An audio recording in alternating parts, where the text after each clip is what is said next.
And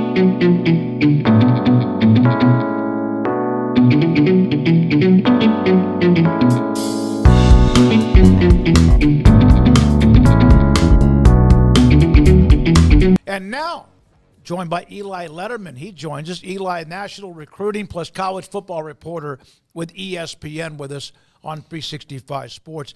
Eli, you're too young to know too much of this, but this seems to be, and we have upset weekends, usually 2 or 3 each year, but this seems to be each weekend, not chaos, but you just don't know what to expect. You agree? You're exactly right. For one, I didn't know I was going to have to follow Max Olson's tough act.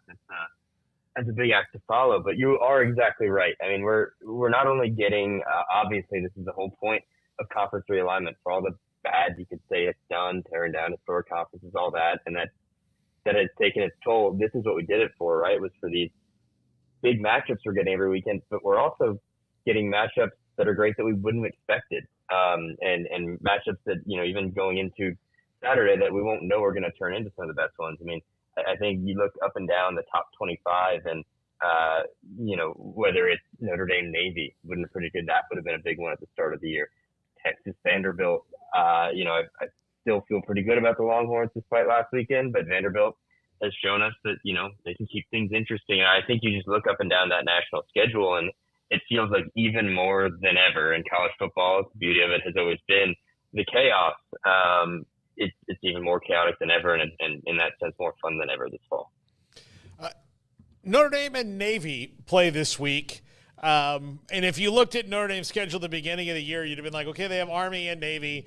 That's probably wins for both of them. And then they've got, the toss-up games are USC and Florida State and A&M and all that. Well, now you can take USC and FSU out of that and replace them with Army Navy. How wild is that?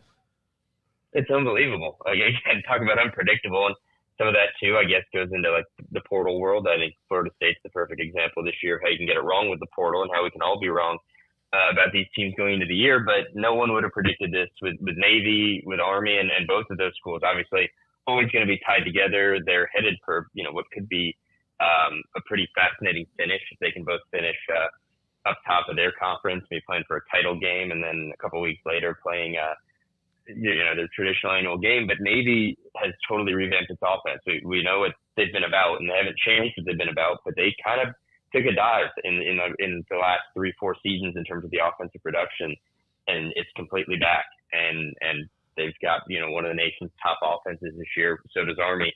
And these are going to be good tests for Notre Dame. We'll see how much of a test this one proves to be, and same for Army in a few weeks. But I think if you're Notre Dame and they've lost guys, obviously they lost a pretty rough game in September with Northern Illinois. This is a chance for them, if they go out in this game, in the Army game, and really just take care of business and show who they are. That's going to go a long way in terms of their playoff pursuit over the next month and a half. Eli, you had a note about Julian Lewis, the 5-star USC quarterback commit. He's visiting Colorado. I know I've seen his name attached to them quite a bit over the past few months, and just a lot about his recruitment in general. What can you tell us just about kind of his situation, Colorado's involvement, and the weird thing about them, right, is that they don't typically recruit traditionally. There's also the whole, hey, come play here. Is Dion going to be here? I wonder, how do they navigate that in some of these situations to the best of your knowledge? Yeah, there's lots to unpack there. I mean, starting with Julian Lewis, he's been one of, if not the top prospects in the 2025 class, basically since he started playing as a varsity starter in Georgia in his sophomore year. And the reality with him, this has gone back and forth. There were times over the summer where, Auburn was in the mix and Colorado and Indiana have been in the mix, which are not schools you typically think of, stealing a high-level quarterback from Lincoln Riley. It quieted down in August, and it seemed like things were pretty secure between Julian Lewis and USC. And it might still be that way, but fact is, it's this time of year he's going out to Colorado, and things aren't going well for Lincoln Riley at USC. And that's going to be, in its own right, something to watch over the next month, because USC has recovered in its recruiting for 2025 after kind of a tough start to the summer. But Julian Lewis is at Colorado this weekend. He'll be there for the Cincinnati game. And you know what? Deion Sanders is taking his shots. And you're right, they don't recruit traditionally. If you go look at their class right now, don't know the exact number, but there's only a handful of guys in there but they have kind of shown that their move is to move late, and they're targeting a bunch of guys. They're trying to flip some guys. They're going after some major uncommitted guys in this class. And the fact is, for Deion Sanders, this has gone about as well as you could have hoped this fall.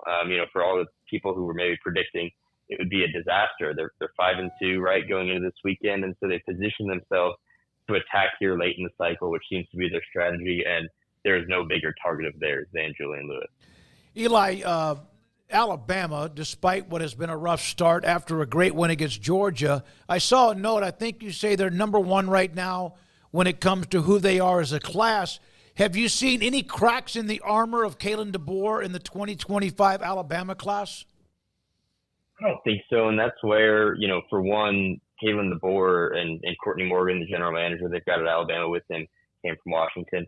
They're selling, obviously, a long-term picture, and they're selling Alabama to really, easy things to sell in a lot of ways. So I think these midseason blips, to this point probably haven't hurt them, and they are still, engaged in some really tight battles. But I think the Alabama of it all is what they can still sell and should have people running. However, if this really, becomes that, maybe we'll look back on it if they lose a few more games ultimately as, that tough first year for Kalen DeBoer. But that would be the case. If maybe in this next month they really fell off the tracks, I don't see that happening. That's where it could have an impact on their class. But I think right now they're pretty well positioned to hang on to their guys and finish, if not number one, with another top 3 class. Is Hugh Freeze going to be able to hang on to all these guys he's got in this class, given how bad the season has gone for Auburn? That's perhaps a better question. And I think, the fact is they don't have a lot of guys who at least publicly right now are engaged in, major, going on a ton of visits, going elsewhere. They've kept the guys that they got over the summer. They had a scorching summer. They've kept them, pretty close to wraps. And I think, the one thing we know Hugh Freeze can do is recruit. And obviously they've kind of gotten organized there, I think, compared to years past in terms of NIL. And they've worked really hard this year to secure some pretty, impressive commitments. I think that is one, though, that you watch and you think, if they slide all the way, to the end of the season and some of those other bigger programs around Auburn in the SEC and elsewhere may start swimming around that class. And I think that is one to watch over the final month and a half of the cycle, particularly given if things just kind of peter out even further for Auburn. What do you think about the position that Oklahoma finds itself in currently, not only with the struggles on the field, but do you think that has translated off the field, or that's something that they also have to concern themselves with in terms of just the recruiting bigger picture? Yeah, I think that staff is always going to recruit well. They've got, a strong class. I don't know if it's going to end up top 10, and they may well lose a guy or two over the next month. But I think the face there is that Brent Venables, and he said it this week, he's recruiting guys who want to come play at Oklahoma, not guys committing for, to one coach, for instance, Seth Pettrell, obviously fired on Sunday. But I think, you think long term there, and I do think you start to wonder just, what does it look like? The recruiting end, I think they'll be all right, but you think about the back half of this season and Jackson Arnold now back under center, and what can they really achieve with the schedule they've got and clearly how dire of a situation it is on offense. I think, specifically at quarterback, you might say the best case scenario for them now at this point would be to somehow finish the season knowing that Jackson Arnold is the guy. And he may have the talent to do that, but I think in this offense, the status of their offensive line, the lack of health at wide receiver, around all that, the way the running game is not picked up, it's going to be really hard for really either quarterback, Jackson Arnold or Michael Hawkins, to make that case. I think that sends them into the offseason when you consider the portal and rebuilding for next year in a pretty precarious spot. There's 2 teams, BYU and Iowa State in the Big 12, who are unbeaten and playing very well, although they both escaped a lot last week. Your thoughts, Eli, of how does the Big 12, or what do they need to do to get 2 teams in the college football playoff, and do you think they will? I think it's going to be difficult, but I think it probably starts with those 2 teams getting to that title game, right? With no losses or at most 1 loss each, and then the math kind of working out, and probably a lot of things going right around them, because I think, for all the SEC biases that are out there and the public posturing from Greg Sankey, I think the SEC is probably going to be working on 3, 4, 5 teams in there. The Big Ten probably, at minimum of 2, but I think I'd feel pretty good about Ohio State, Oregon, and Penn State right now.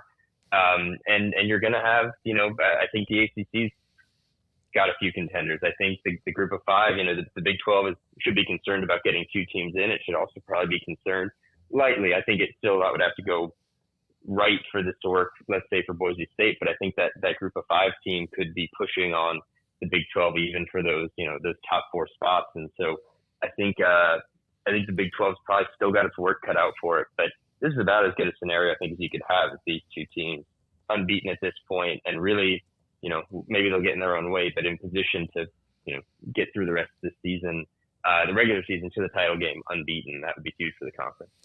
Let's say that there's 2 11-1 teams in the Big 12, and say Clemson and Miami come out of that championship game in some form or fashion in a spot to take playoff spots. Which conference do you think gets 2 in that scenario? I fear, there's the reputation, and then there's, what we see this year.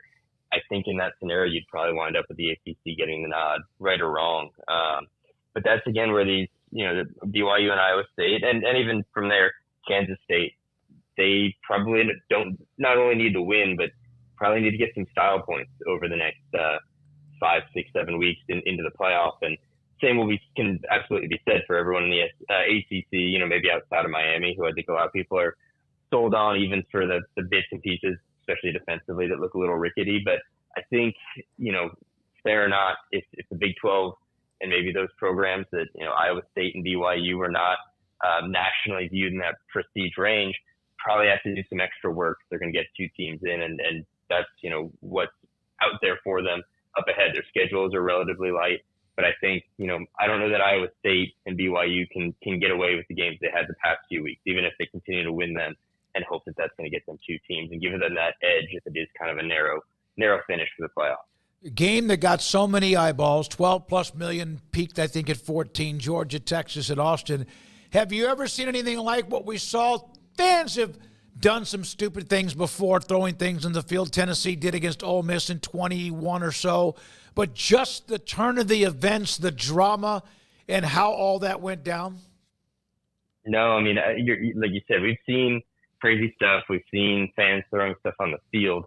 What we haven't seen is a call, and I think we can all agree, a bad call getting made, and then 7 minutes later, after a bunch of stuff is thrown on the field, and as the play is getting played on the Jumbotron, of course, we don't know exactly how the referees, really made that decision, but Georgia had a right to be really upset. I guess the good news is that the right call ultimately got made, and I guess really ultimately didn't impact the outcome of that game, but that was I've never seen anything like that, and I think that could have posed or does pose a big problem just in terms of an officiating standpoint of, spending those 7 minutes and finding a way to overturn it after a coach lobbies and the whole thing. I think they somehow averted disaster, even in the case where it was such a blown up thing to begin with. Eli, keep doing the work you're doing, man. We appreciate it. You were in Oklahoma and covered those schools, and including Oklahoma State.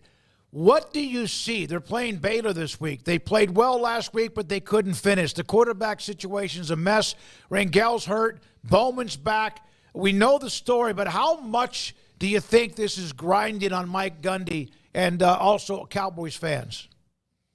Oh, I think it's supremely disappointing. This really is, right? Like, this is the Oklahoma State we've come to know and love, I think, in that, you've got the year, like last year, let's say, where you don't have high expectations for them and they surprise everyone. And then they come back this year with much of the same team. They're significantly depleted on defense, and that's really hamstrung them. But they come back with this team with high hopes, and we all probably would have thought at this point in the year they might be one of those 2 or 3 teams in the Big 12 competing for playoff spots. And yet here they are stumbling into Baylor. And I think week to week, even trying to predict what they're going to look like is really challenging. Maybe the more positive news, it's not positive, of course, the injuries they've got at quarterback. But the fact is, I think they've really only got one option this week, and it's going to be Alan Bowman, given the injuries behind him. So for them, I think they'd hope they go in and look a bit better, more consistent, as they did at points against BYU. But they are really a trick-or-treat team, which, I guess orange and black makes sense for this time of year. Well, yeah, no, it does. What do you think this is doing to Gundy?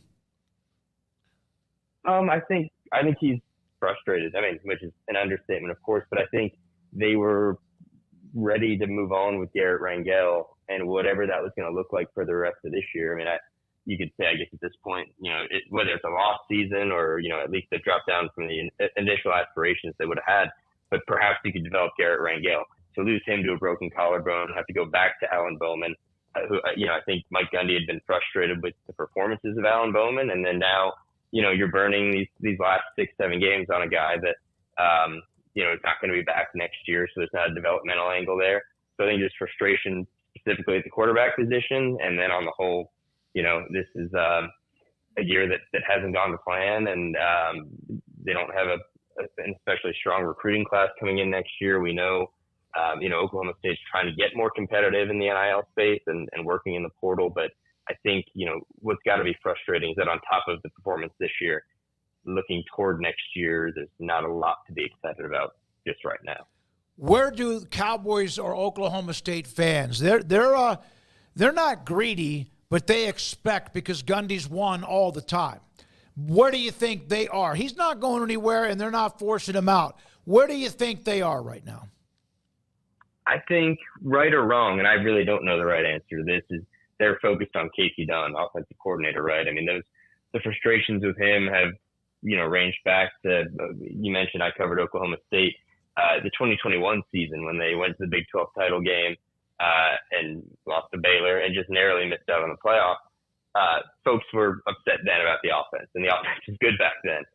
It isn't right now, and I think that's where a lot of the fans have their attention. Same for Brian Nardo, the defensive coordinator. I think to his credit, this has been a defense that's just been decimated by injury and all that. But I think that's where people's eyes are fixed, and I do think Mike Gundy has the benefit of the doubt in Stillwater, maybe for life. He's got a contract for life.